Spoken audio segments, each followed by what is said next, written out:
Welcome to the Ascension Path with Twin Essence. I'm Lacey. And I'm Marley, and we're your Starseed Lightworker and Psychic Medium hosts. We're identical twins with spiritual abilities and Starseed missions on Earth. On the Ascension Path, we discuss what it's like to be identical twins serving in a spiritual capacity and provide insights into our work as Starseeds. We create a sacred space to receive channeled messages, intuitive teachings, and expansive conversations that elevate your frequency and support your evolution. Join us to learn about navigating the path to ascension and becoming the most authentic, aligned version of you. Take what resonates and leave the rest. Today, we are in our very new in-home little podcast studio that we have been putting together behind the scenes. And we are just so happy to be here and have conversations face-to-face with each other, rather than just banter across the screen and make sure that we know how to read each other's facial expressions. Although we're quite used to it across the screen as well. So if you are a podcast watcher, you'll notice that revamped visual. And if you're a listener, hopefully it's still providing you the same sound quality. You do not want to know how many technical issues Lacey and I ran into setting this up. I feel like at this point we are some low quality engineers to create the space that we need, whether it's through sound, through technology, through furniture, or other means. Yeah, for sure. And the thing is, I now understand why people have a producer to monitor sound and visuals and make sure they're staying on point. We do everything ourselves. So it's really been a learning process. And I don't think any of it came together the way we thought it was going to, but we're here and we're happy. We're very satisfied with our setup, with the aesthetic of it, our brand new sign for those that are watching, our little spaceship that we got going down here. So we're happy to be here. For those that are following online and watch, we do not have our separate screens anymore with our names. So I will be the pink microphone as Lacey, and Marley will be on the white microphone. And that's kind of how you're going to be able to tell us apart. Yeah, so that's an interesting change to the show. But like Lacey said, we're very excited, and let's dive in. Today's topic is a bit vulnerable, at least we consider it vulnerable. And it is about ascending through duality. Through the ascension process, there's always going to be ups and downs. Your experiences are not going to always be love and light. And there's so many healers that we see constantly sharing on social media, and I feel like they share the best parts, right? They're talking about the best parts on social media or just sharing the best part of themselves, even in the sessions themselves. And yes, love and light is a big part of what we do as healers and its values as Starseed Lightworkers, but there are a lot of hard parts to this that go on simultaneous to the light and the love that we experience. And I feel like it wouldn't be a complete picture of Ascension if we didn't talk about the difficult parts. So today we are going to dig into some examples of duality that we've experienced on our Ascension path and some really, really deep lessons that have helped us raise our vibrations and ultimately reach a new vibration and frequency, because it's not helpful when you see people preaching things but not actually hearing the examples and stories of how they've learned that and what they've gone through that has taught them that. So we're going to be digging into all of that right now, starting with the topic of duality, this concept of experiencing very, very high highs and low lows on your journey, and the balance that we try to navigate and find when we're going through those experiences. So to start, we have a very personal story with this topic, and it happened much earlier this year. We started to navigate really big changes in Twin Essence and with our business and how we were showing up publicly and how we were serving, and had really great things that were locked and loaded, like ready to go, that were really big celebrations. But we also had some really, really, really difficult personal things to navigate during that time. It was this really interesting balancing act of how do we celebrate the really positive things in our lives, but also grieve and go through these really hard things at the same time. Yep. Yeah, it's definitely a balancing act, I think, throughout that duality in the ascension process. But the example Lacey and I are thinking about for ourselves personally is one of our family's pets transitioning. And at the same time that we were grieving and going through a transition, mind you, this is a dog that I'm very, very close to, definitely a heart animal for me. And part of that was Lacey and I going through not just the grieving process, but also reconciling, like, we were about to embark on a spirit retreat at the time, and we had our podcast launch we were working on. So a lot of very exciting things happening, and then at the same time, it's like making space for the grieving process and making space for we had I think situations with friendships happening at the time, like just really intense losses it felt like, at the same time receiving huge values and gains. Yeah, and I know during that time, I was navigating a potential layoff and being put through the ringer of not knowing if I was going to be able to stay at my day job because Marley and I do work in government and do work in the matrix, as we say. We know a lot about duality and polarities just from that work alone of moving in and out of what we call the matrix. And that's that 3D world, and there's a whole ton of people that are living in that 3D world that don't even know the 4D, 5D that we exist in and operate in. But I was navigating that at the time. And then I was literally getting ready to take off with you to go to Canada for the Sacred Spirit Retreat. And I was like, I don't even know if I'm coming back to a job. Like it was all this crazy stuff going on. Then at the same time, navigating the loss of a family dog and pet. We came back home to that and having to help him make his transition, which was very, very difficult. I think a lot of you know if you've gone through any sort of grief, whether it's with a person or a pet, like a lot of the things that are going on, like they don't matter anymore. Like you're just like, I just want to be here for them in their last hours on earth and watch them take in this 3D environment. It was this really weird back and forth thing that we A were doing. strange dynamic in extremely contrasting situations. And it was like it reached a point where it became almost daily. Like, especially after we had done our trip to Canada, it was like we came home. This is what's going on with Pax, our dog. And it's like the next day, you get a bonus. What? This is great. But at the same time, it's like you want to just break down and sob because of what's going on with the dog. Then it's like the next day, something else exciting happens. Like you win this gift card. What? And then it's like, oh, my friend doesn't want to talk to me anymore. Oh. Then it's just walking through those emotions too with Pax throughout that whole, I think, week after Canada was how it felt at the time. And so it was crazy how up and down it was. It was such a roller coaster. And I remember too, like you talked about, Lacey, with helping Pax transition, as heartbreaking as it was like this incredible beauty through it all. Like being able to witness him taking in his 3D environment, spending time outside, just chewing the grass and wandering around in the sunlight. It was such a 3D beauty to it. And I think that's really a big part of holding space for duality as it relates to your ascension process. How can you hold space for the full range of emotions, allowing them to pass through you? How can you continue to hold states of excitement and bliss while also holding space for your heartbreak, for your tragedy, for your sadness? I felt like that time period that we went through really taught us a lot about how to work through those things and how to allow the emotions to flow through us. Definitely, I do remember feeling like it was such a gift to be able to watch his transition from 3D to 5D. And I think that with what we were going through, it just showed us a lot more about the work that we do and how the little things that sometimes you get caught up on in your day to day don't really matter in the long term. Like nobody's guaranteed anything this lifetime. So we really did the best that we could during that time.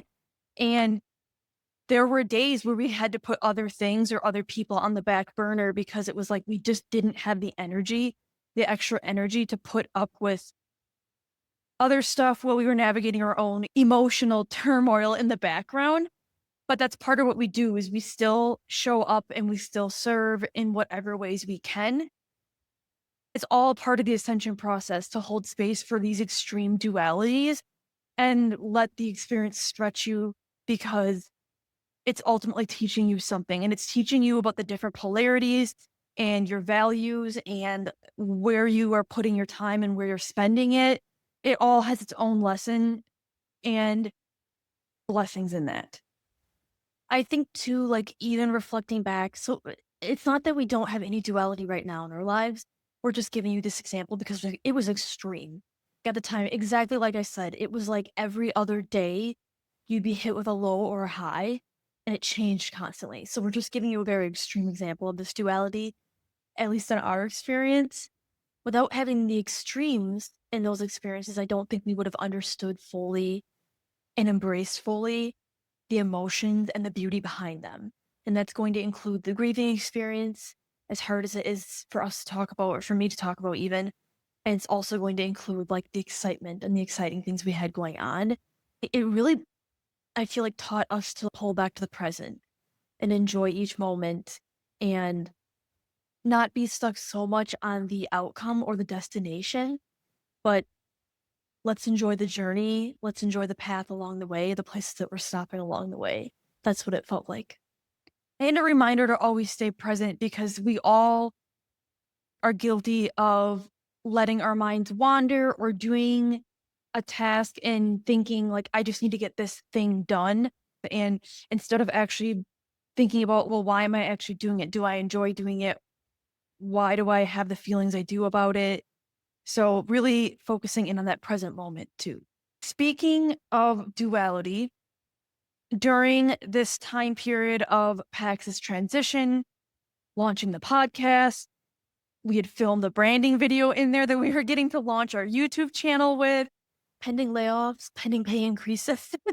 in the 3D reality that we live in. We also lost an important friendship to us.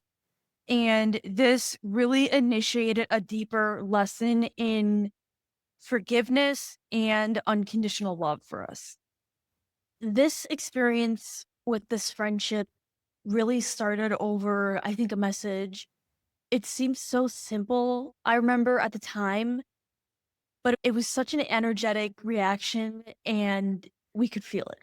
We could feel it very deeply and it was extremely hurtful, very hard to go through. Really, the message and the situation that unfolded was a miscommunication. I think that through that miscommunication, it really exposed weaknesses in the friendship or relationship with that person, where we were able to identify and see where we had a lack of boundaries, where maybe there were codependent tendencies, dishonesty, seeking of approval or validation when it wasn't necessarily needed externally. All these different things that we were able to identify from it. And it was very difficult energetically at the time.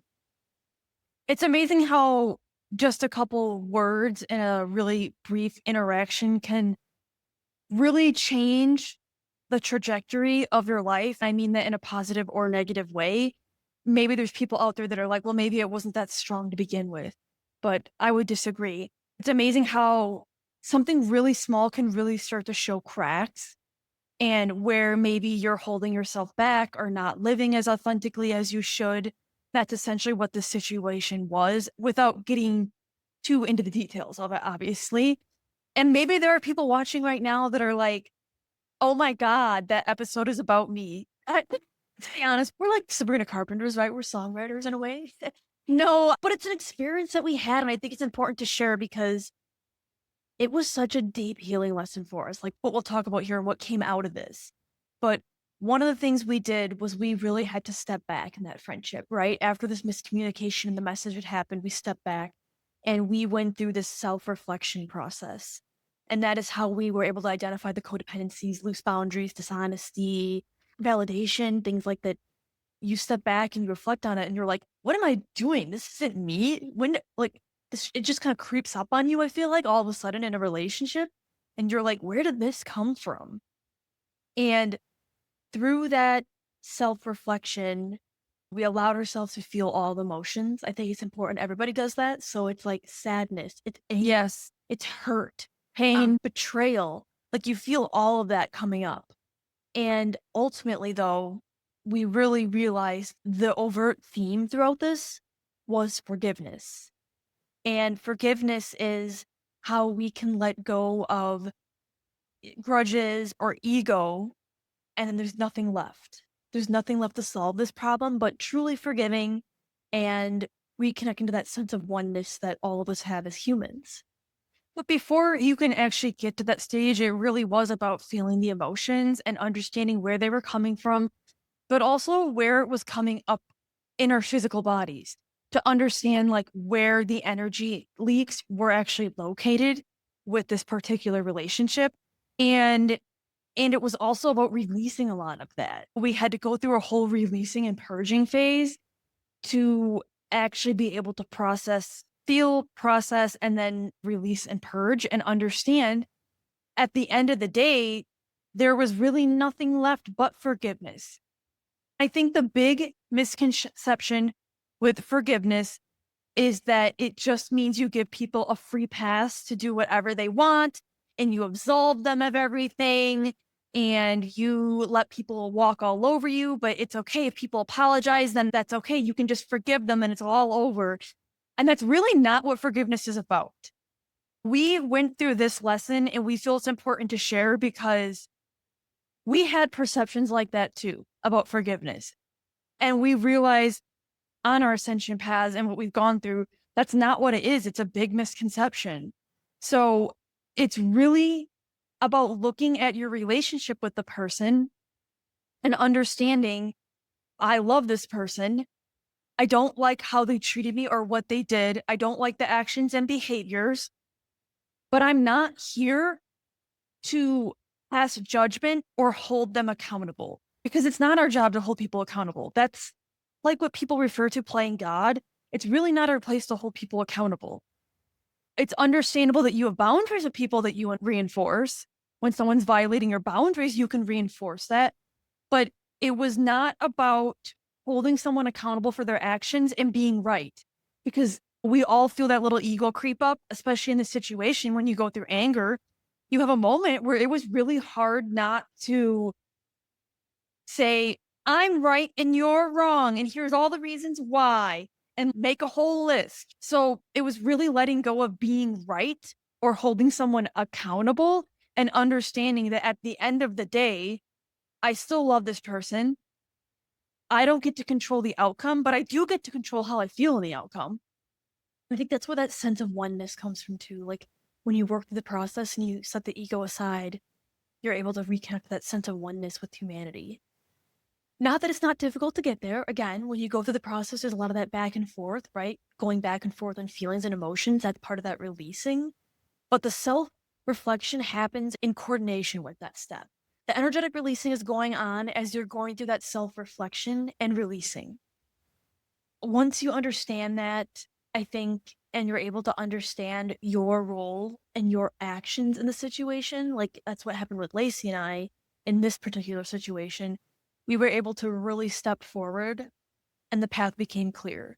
We ended up sending an acknowledgement of our roles and an apology of sorts for our role that we played in the situation. And once we did that and took that step, it was probably the final energetic release that we needed on the lesson in that situation. And we were able to truly say, you know what? We understand our part in this. We understand its purpose. Again, relating back to that concept of duality, we see the beauty in the experience, the beauty in the lesson, and how it gets us to where we are today. And we're able to move forward and give ourselves a little grace in the process because there was a lot of like back and forth emotions, which is natural when you're going through healing cycles and you're breaking patterns. It's the old version of you still trying to cling to you and it still feels familiar, but you're moving into something new. So you do go back and forth quite a bit with it.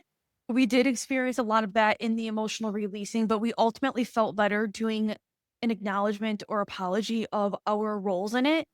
Whether the person wanted an apology or acknowledgement or not, we felt good doing it. We felt good releasing the being right or holding accountable or calling people out for what they that probably was the way we operated a lot before, to be honest with you. I think Oh, I yeah. used to do that a lot. I think I used to just call people out or make it into a big deal and then I'd be done with it. And well, fine, guess we're not friends anymore, or just block someone because they went off on you. And there are reasons for that, right? When someone isn't willing to listen to you or actually hear you and they're being very toxic, there are definitely tools and resources you have and different approaches you can take. Yes, so you really have to feel out the situation to figure out what the right approach is. I think that's all very important steps, and each relationship is different. But this situation really changed the way we viewed other conflicts and other relationships that had issues and helped us better understand where to go with some of those situations and whether we were capable of actually forgiving people for certain things and what we could do about it. It really helped with a lot of that. It gave me hope. I definitely know that. In case anyone is curious, in the situation we are talking about, it did not recover. As weird as that sounds, it probably didn't have the outcome we would have wanted or expected, but we were able to walk away with peace in the parting. It did, in a weird way, give us hope for what's to come. So I think that's really reassuring to have that after that experience. It taught us a lot about forgiveness as a whole and as a concept, but also, it taught us how withholding honesty or people pleasing, when we find ourselves holding back, telling the truth, or holding back, giving our real thoughts on things, that's really not the best path forward for us. It doesn't seem to work, and it seems to create more issues later that bubble up into situations like the situation we're talking about. We did end up leaving the door open too, so that can happen too with relationships. But in this situation, it was all about honesty and forgiveness and then that piece of unconditional love.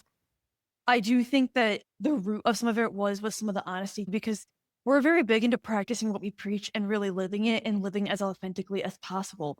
And we just saw ways in which we felt like we weren't able to be as honest or authentic as we wanted to be.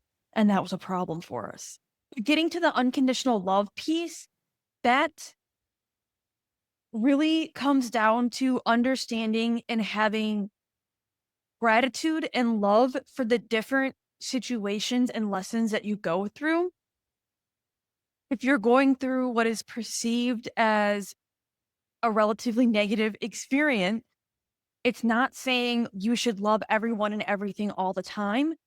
It's really getting to the root of having a level of gratitude and love for what that situation or person is teaching you. With this friendship and forgiveness lesson, I think today we're able to look back and actually have a lot of gratitude for what that taught us because it's going to help us serve clients better. It's going to help us ascend further and raise our vibration because now we're able to understand what forgiveness actually means and how to practice it and do things differently in situations. But really getting to the root of unconditional love and having gratitude for these situations and understanding that when we experience these different polarities and how they impact us, there's always going to be a level of gratitude and love for how they're showing us things. I agree. I think too, this is part of the beauty of humanity, and this is part of Earth School, understanding that we're in a very dense 3D environment when we're on Earth, and it's meant to feel extreme and it's meant to feel difficult at times. So even though we all have those bathroom floor moments, or if you're a starseed and you're like, why am I here? Those moments, like, why did you put me on Earth? I don't fit in. Why am I still here? I don't want to be here anymore. I think there's a lot of beauty in it because I think that you need to have the highs and lows of life in order to truly experience it. It's like that saying, like, it's better to have loved than to have never loved at all, right? So even when I think about Pax's passing or anybody else out there with loved ones who passed or have gone through really traumatic situations, it's really there to teach us about these polarities and teach us about these extreme experiences. and we can continue to co-create with the universe what our reality ends up being. If you can embrace that beauty and the polarity of humanity and the beauty of how the universe works, then I think that you'll continue to ascend on your path. And that's really what unconditional love is about, right? Loving and understanding and learning through those different experiences. Max is a great example of that too, just because a lot of people learn unconditional love through pets. Yes. Because they're so generous with their love and their affection and attention. It's just different than a human being, how they don't speak your language, yet they do speak your language. And most individuals that I would say healers actually that work with pets often talk about pets mastering unconditional love, which is very true, right? You quite literally see it in your pets. It's times when you have those deep soul connections with others in your life. And I feel like when you do have to go through those transitions, that you truly can appreciate the beauty of it. 100%. But in this situation, it was really experiencing duality and learning about forgiveness and how to practice unconditional love in our everyday lives that really helped us and impacted us and really moved us forward in terms of ascension and understanding why we're all here, how we interact with different polarities, and how things manifest. I think it's important to note with conscious creation too, as we move up further in ascension and vibration, the lessons tend to be bigger. They get harder, and the contrast in terms of duality does get bigger. That's why oftentimes you will see someone skyrocketing into the limelight, but also struggling with something personally. I think of the example, for whatever reason, this is what pops into my head. I think I saw an interview with Dove Cameron where she talked about being on the show that she was on. That's a perfect example. I think she had gone through the passing of her father at the same time that her show on Disney or Nickelodeon, whichever network it was on the rise, and she was like being fully thrown into this like celebrity status stardom in her career at a very young age, while also dealing deeply, I think, with grief. There was an author we talked to that talked about when her book was being sold to Netflix for a TV show, and then her mom was going through a health battle at the same time, and the duality in that. So it's not uncommon that we see people receive really, really exciting, big, loud things or accomplishments, but then at the same time are also experiencing a really low extreme. And that is part of how the universe stretches us and makes sure that we're ready to receive more, because the bigger things get, the more you're holding space for energetically. And sometimes the universe does have to make room. And circling back on that, it's all about perspective. How can you continue to get a different perspective on what's going on in your life or how you're co-creating with the universe? So going through challenging times, I think it's helpful to always ask, what is this doing for me? How is this helping me? What did this teach me? Rather than entering victimhood where it's happening to you. So continue to understand your multidimensionality, understand how you can co-create your reality with the universe, and I think really carefully about what you're asking for too, because there are times where you're asking for something and then something happens and you're like really frustrated, and really what happened is you asked for that situation to occur and the universe is showing it to you. I also think that when you go through these bigger lessons, as painful and as difficult as they are, it's like a wave coming up and then dropping down. It's like you're skimming into the shallows or the ocean, the bottom, the depth, the shadow work, and then you're coming back up higher as the top of the wave. And that's how the process really works in healing. It's not something that's linear, it's something cyclical. You brought the wave analogy, and so they just reminded me of a really funny quote, which most people know this, but high tides raise all boats, right? So when we talk about ascension and we talk about Earth and we talk about transitioning to new Earth, Gaia ascending and helping humanity ascend, as we continue to go through our own personal ascension journeys and rise higher and higher, everyone else is too. We're helping humanity ascend along the way on a collective scale. Because we're all interconnected. At the end of the day, we all come from source. It's all of this oneness where we're all impacting each other in ways that we might not even realize. As I work on myself and I heal and I ascend, we both do that. That's going to make an impact on Earth, and that's going to make an impact on the people around us because there's no choice but to rise higher. Without going through some of those very difficult situations, we wouldn't be able to develop the level of gratitude and appreciation that we do now for where we are and for the path. We would appreciate things no matter what, right? But it's not the same when you experience different dualities. It deepens your trust and your appreciation for things because you know what you've been through. And in order to serve, we can't live in a bubble and not go through anything. We wouldn't be helping any of you listening right now if we didn't go through things to share with you all. Our hope is to always be impacting people and giving them nuggets of wisdom and helping them with their ascension. So these deeply personal topics and stories and examples are what we have gone through that has really helped us get to where we are now. If anyone walks away taking anything from the conversation today, it's that whether you're going through a difficult time or not, you're certainly not the only human going through it.